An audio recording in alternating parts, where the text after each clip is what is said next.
What do you want in life? What's my purpose in life? Why am I here? What do I love? What am I passionate about? How many people can genuinely answer, this is my purpose in life? Very, very few people. Once you're clear with your purpose, you know what to concentrate on, and you know what to direct your finite amount of energy towards. If you're conditioned, it's because you have allowed yourself to become that. And if we've conditioned ourselves to believe certain kinds of things, and one of the things that we kind of believe and hang on to and live with is this whole idea that all of the things that happened to me in my past are what are keeping me from doing what I'd like to do today. So we hang on to these things and we fill ourselves with blame. You have some options. Here you are exploring the variety of your environment and coming into alignment with who you really are, and then allowing all of that to flow through you too. So in every moment in time, you have the option of focusing in a way that increases and enhances your alignment and your joy, which causes you to resonate with everything you put into your vortex, or something else.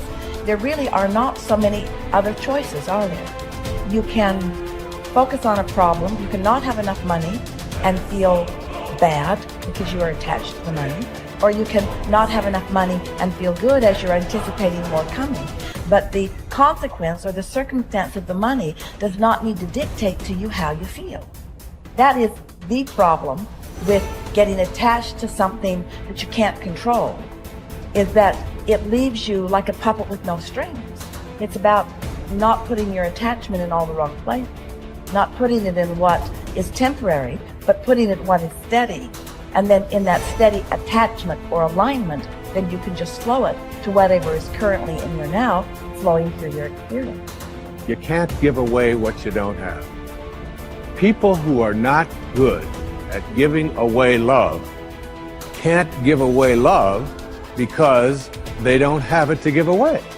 If I want to give you a dozen oranges, I can't give you those dozen oranges unless I go out and pick up 12 oranges someplace. Otherwise, all it is just empty rhetoric. And the same thing is true of virtually everything in your life. You can't give away love for others if you don't have love in here to give away. If what you have in here is contempt, if what you have in here is anger, if what you have in here is fear, then these are the things you're going to be giving away in your life. Every one of you are drawing a picture with your life. You're the artist. Your hands and your feet are the paintbrushes. And the choices and decisions you're making right now are the paint strokes. You can paint whatever picture you want to paint. You can become whatever you want to become. But your choices and decisions that you're making right now matter. You got to have the grit and the tenacity to push forward and give it a little bit more than what you have right now. Don't wait for the perfect timing. The perfect timing is never going to come because there's no such thing as perfect. There's never going to be a day where you wake up and you're like, this is the perfect day for me to finally change. All the things have lined up. My inbox is completely clear. I have nothing to do today. There's no distractions. The kids are finally perfectly on their own. Oh my gosh, my husband or wife is finally perfect on their own. Everybody is healthy around me. Everything is just perfect. The day is sunny and bright. And oh my gosh, look at all this gold that just happened to appear in front of me. It's not going to happen like that. You need to say, okay, there is never going to be a perfect time, so you need to set a D-Day. Literally, a day in which you say, that's the day. And then you need to marshal all of your motivation, all of your ability to learn and develop skills as fast as you can before that day. But when that day comes, that's D-Day. That's the day that you go. That's the day that you quit. And that has to be a real date for you. I mean, mark it on the calendar. That's the day you quit the thing. That's the day you walk out. That's the day that you leave that situation that is not healthy or satisfying or good for you or your soul or the people around you. That you have to have that date. It has to be scheduled or you'll never do it. You'll just keep saying, oh, you know, one day things are gonna be, you know, the people who say one day, they end up at the end with a collection of days that were so far from perfect that they're in a state of misery now. They never landed in the land of their dreams because they were always marching in something that was miserable to them. right? At some point, the only way that life changes is that you change your course. And don't wait for a perfect day. So what's your date? People who earn large incomes aren't lucky, and they're not crooks as those without money are so fond of pretending, nor are they endowed with more brains or talent necessarily than their friends and neighbors, nor are they privy to occult secrets, and only a very few were lucky enough to have had rich fathers or grandfathers.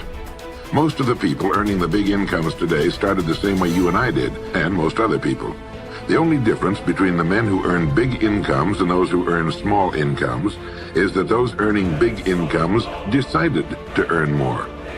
They're the people who made it their business to earn more. You see, people do what they make up their minds to do. So get rid of the ancient superstition once and for all that people who earn big money are special people, are lucky, or get the breaks, or had money to begin with, or knew someone, or are smarter, or anything else. These are alibis. They can all be disproved 1,000 times. The reason there are so many of these alibis around is that men who fail to make the grade financially are seldom honest enough to just admit that they really didn't try and keep trying. So in order to justify their failure, in order to remain seated, they dream up and pass along these old alibis. We're all self-made, but only the successful will admit it. The commitments we make to ourselves and to others, and our integrity to those commitments, is the essence and clearest manifestation of our proactivity. It is also the essence of our growth. Through our human endowments of self-awareness and conscience, we become conscious of areas of weakness, areas for improvement, areas of talent that could be developed, areas that need to be changed or eliminated from our lives. Then, as we recognize and use our imagination and independent will to act on that awareness, making promises, setting goals, and being true to them, we build the strength of character, the being that makes possible every other positive thing in our lives. It is here that we find two ways to put ourselves in control of our lives immediately. We can make a promise and keep it, or we can set a goal and work to achieve it. As we make and keep commitments, even small commitments, we begin to establish an inner integrity that gives us the awareness of self-control and the courage and strength to accept more of the responsibility for our own life. By making and keeping promises to ourselves and others, little by little, our honor becomes greater than our move. The power to make and keep commitments to ourselves is the essence of developing the basic habits of effectiveness. Knowledge, skill, and desire are all within our control. We can work on any one to improve the balance of the three.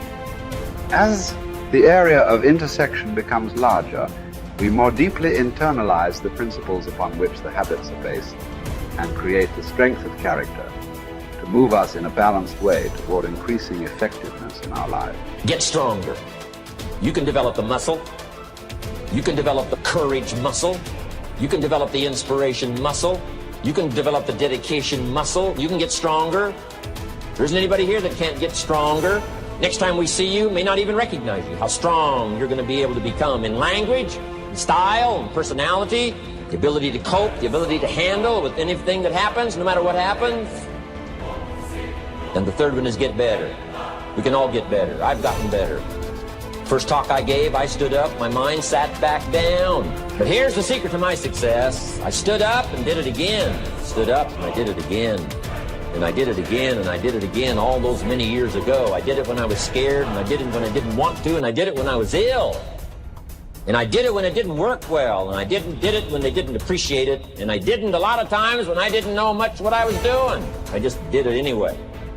And now all these years later, I'm asked to walk on this stage with the greatest introduction I've ever had, greatest response and welcome I've ever had, the greatest opportunity I've ever had to touch this many lives with a mixture of words and heart and soul. I got better. I got better day by day and week by week and month by month, and I'm asking you to do the same thing until you can develop a long arm and a long reach, until you can develop influence that won't quit. Touch people next year you couldn't touch this year. Touch people now you couldn't touch before. Conduct a meeting now you couldn't conduct before. Heart and soul now mixed in there that wasn't there, missing before. I'm asking all of you to get better in spite of the winters, in spite of the downturn, the money downturn, the social downturn, the personal downturn, whatever it is. Just get stronger. Get better. The key is not to wish for a better winter. The key is to wish for more strength, more wisdom, more courage, get better, get wiser, get stronger.